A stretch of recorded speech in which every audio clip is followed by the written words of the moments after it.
Good morning, sweet girl. And by sweet girl, I mean me. It is currently the morning of your surgery. And this has been a long time coming. Nuri is on her way to pick you up and take you to the hospital. It's go time, baby. I'm so proud of you. I love you so much. I love you. I love you. I love you. I love you. I love you. I love you. I love you. And I'm doing this for us. I'm doing this for the little Kita. I'm doing this for every stage of our life. And I'm doing this for future us.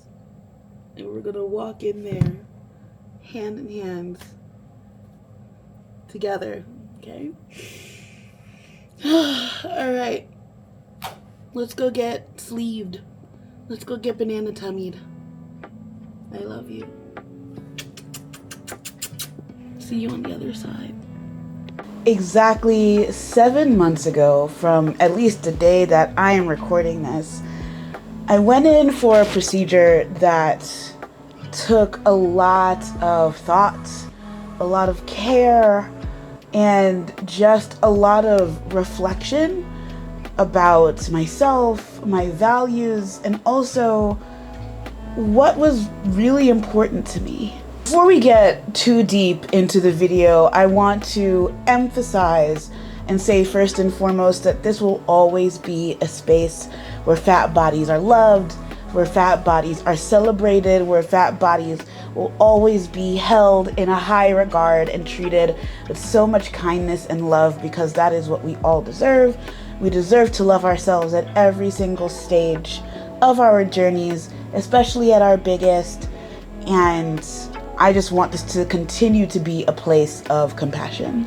And though speaking openly about weight loss surgery is something I don't think is necessarily needed in general in more fat positive spaces, but I did want to have a more nuanced conversation about it, because it is an option for a lot of people that can, be really helpful depending on you personally and your goals and what you want to accomplish with your health and your body. I can never, ever refute anybody's choices, nor can anybody really refute the choices that I make for myself. And so I feel like having this really nuanced experience of being somebody who is very much in the camp of fat liberation, but also I was not feeling really good in my body,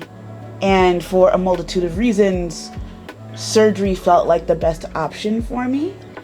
And not a lot of people, I think, that I have seen on the internet have come from a place of truly loving and accepting their fatness while also getting the surgery, if that makes sense. Because I know it can seem very, very drastic, to go from, yes, I love fat people and my fat body deserves to be treated with care and kindness and love and adoration, but on the same time, I'm not feeling good in my body, and there are some health things that surgery could potentially help with.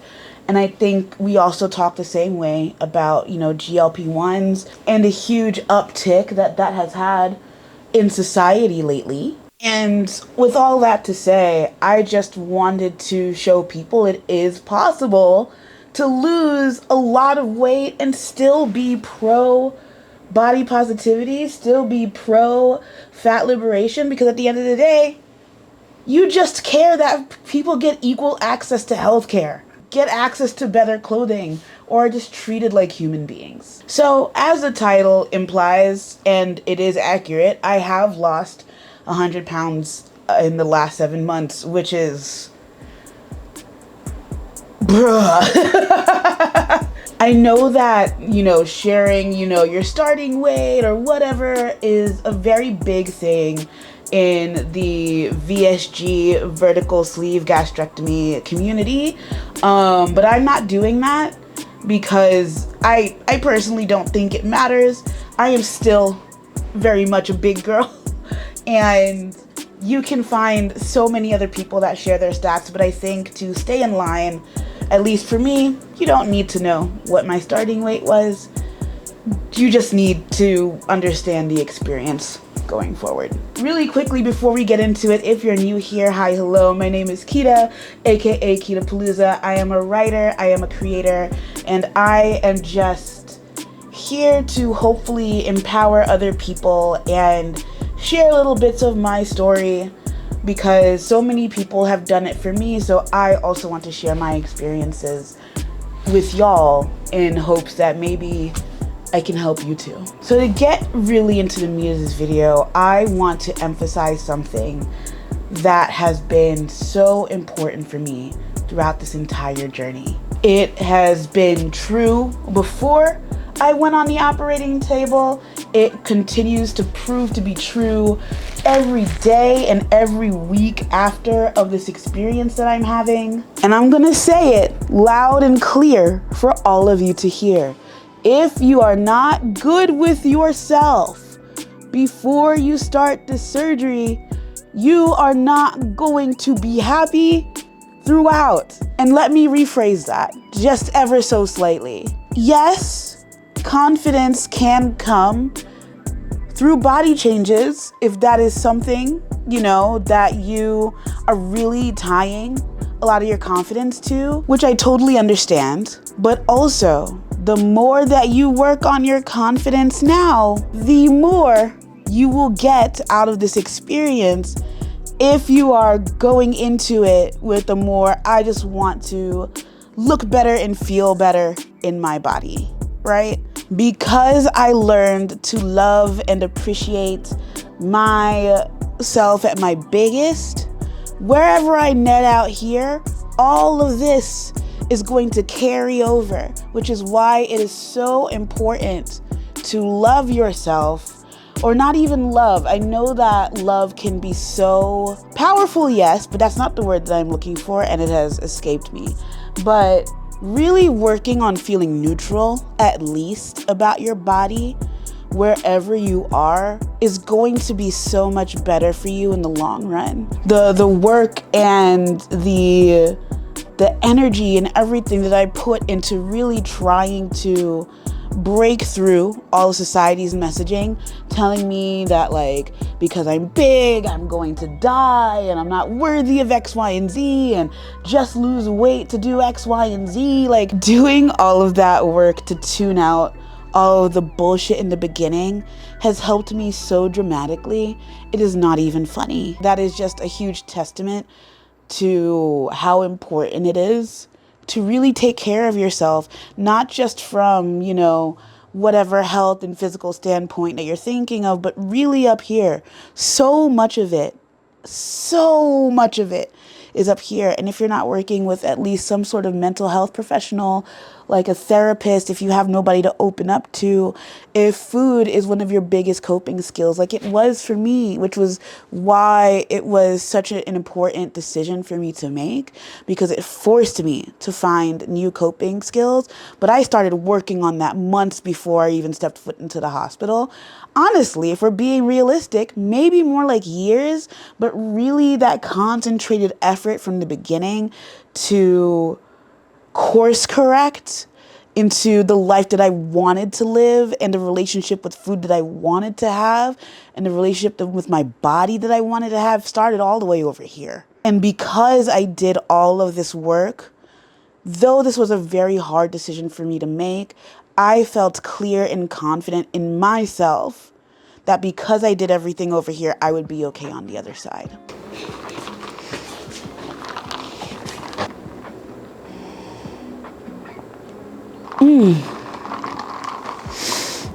And I mean, let's be real.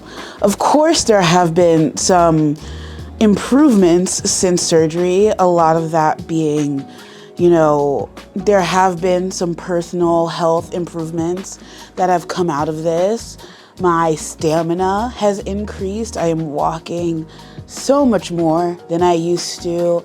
The gym doesn't feel as heavy as it used to. I love swimming, and being able to swim a complete lap without stopping, taking a very short break to catch my breath and come back, it has felt amazing to do the things that I've always done in my body regardless of my size, but now I can just do them a little bit easier, which has been lovely. And there are other goals that have been my biggest reasons for pursuing intentional weight loss that have also started to happen, and that's been really great. But there are also some other aspects that I kind of was expecting, but I didn't really expect to hit me as hard as it did. And as I mentioned, at length previously, that building confidence at my heaviest has helped me in so many realms of my life. And if you've been following me for a while, whether that may be on Instagram,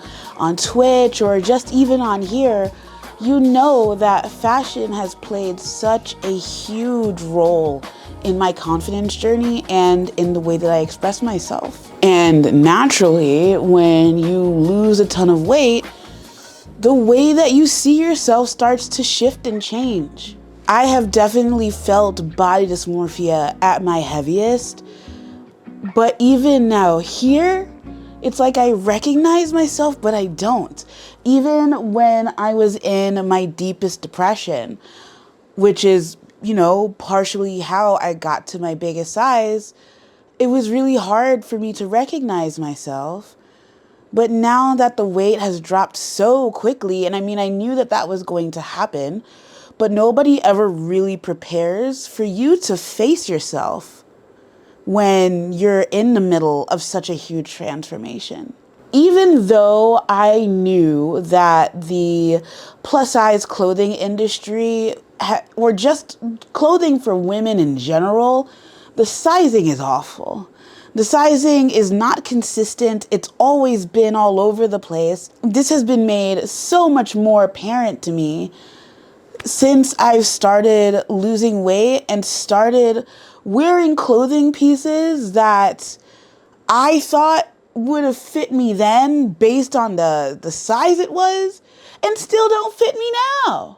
What do you mean? I've lost 100 pounds and a 5X that I ordered didn't fit me then and still doesn't fit me now. While I have lost multiple pant sizes to honestly, it's shocking.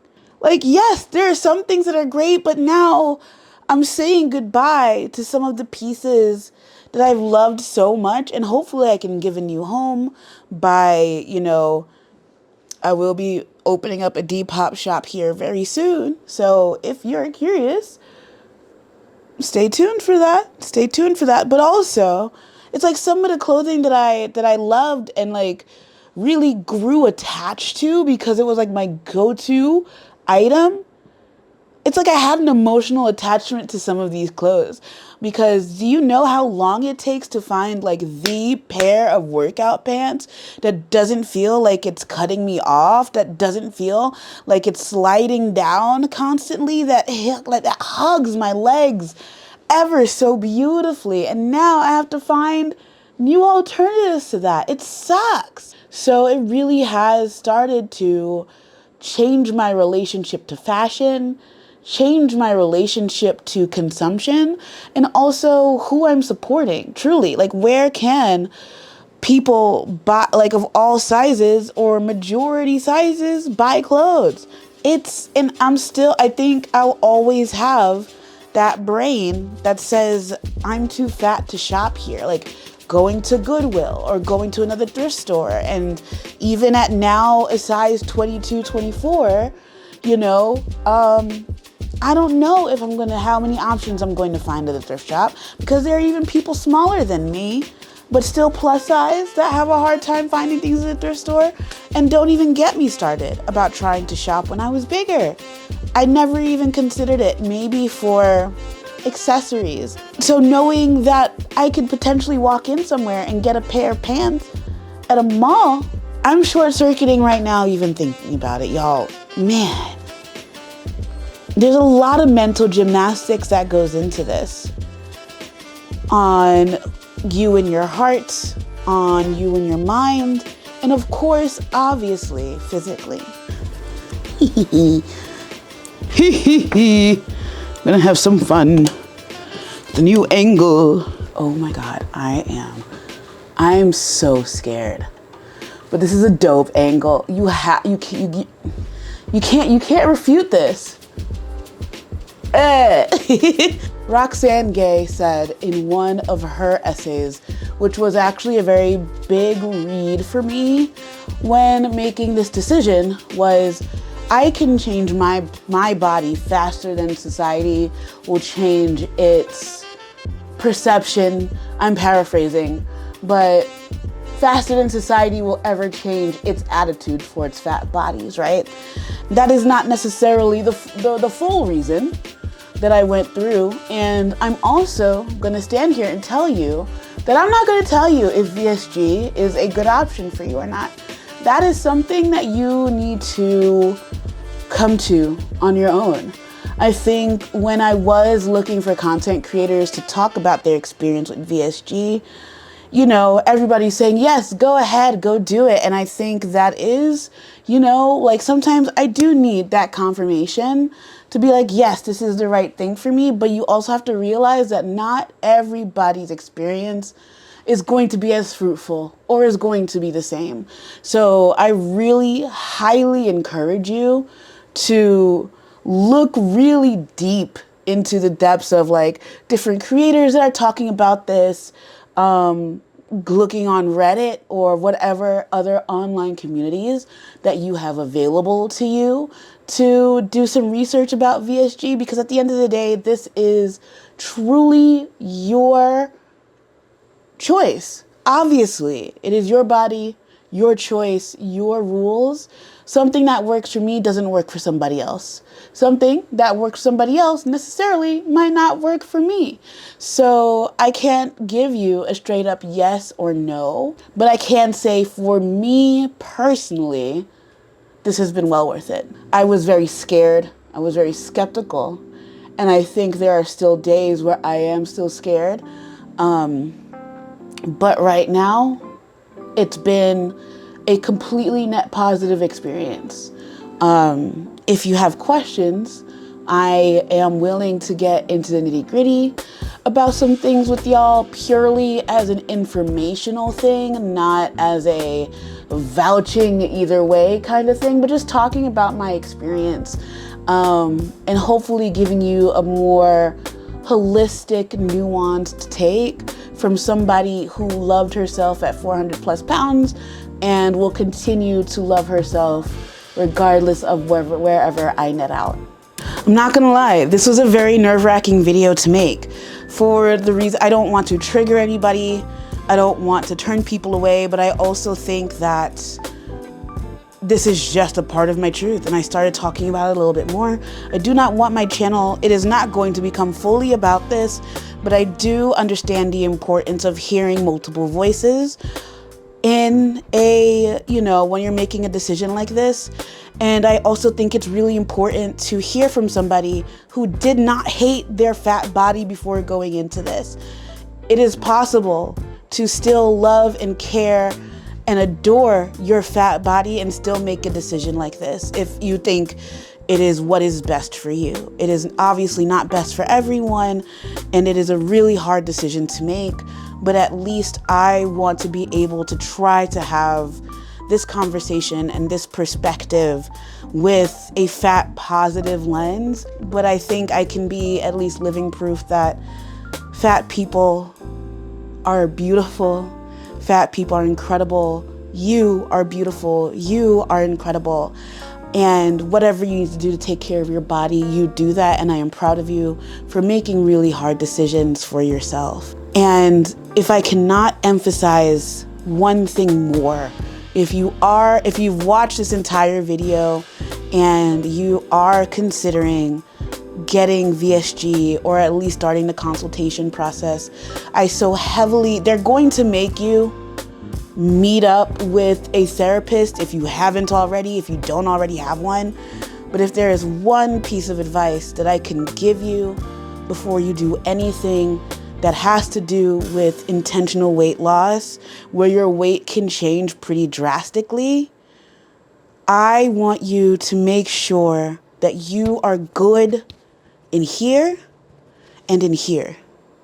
I want to drive home how important it is to really work on yourself, love yourself, advocate for yourself. And if love feels impossible, feel neutral. You have a body, you're existing in it, and you are having experiences, and you want to change those experiences, and it is okay to change those experiences, but I want you to think it through first, because the last thing that you want to do is go through this really emotional, really big surgery, and because you haven't been working on the stuff or the root causes or the root problems, like me working on my binge eating and coping mechanisms before getting on that operating table, so that when I've had some very big emotional moments since surgery, and I've dealt with them in much healthier ways than I ever would have before.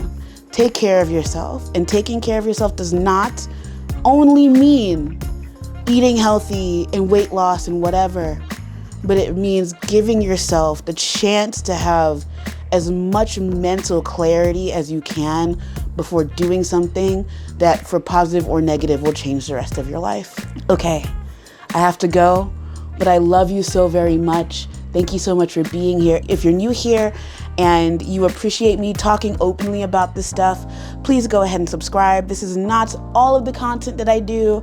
I do lifestyle, I do home decor, I do just stuff. I do stuff. And sometimes a lot of that stuff is taking care of myself. And hopefully throughout all the stuff that I do and share with you, it empowers you to go out and find ways to live your best life. All right, sweet friends, I love you. Take care of yourself, make good choices, and I'll see you next week. Mwah! Goodbye. You are worthy. Can you repeat that? Repeat it. I am worthy. And I'm cute. Duh. All right, bye.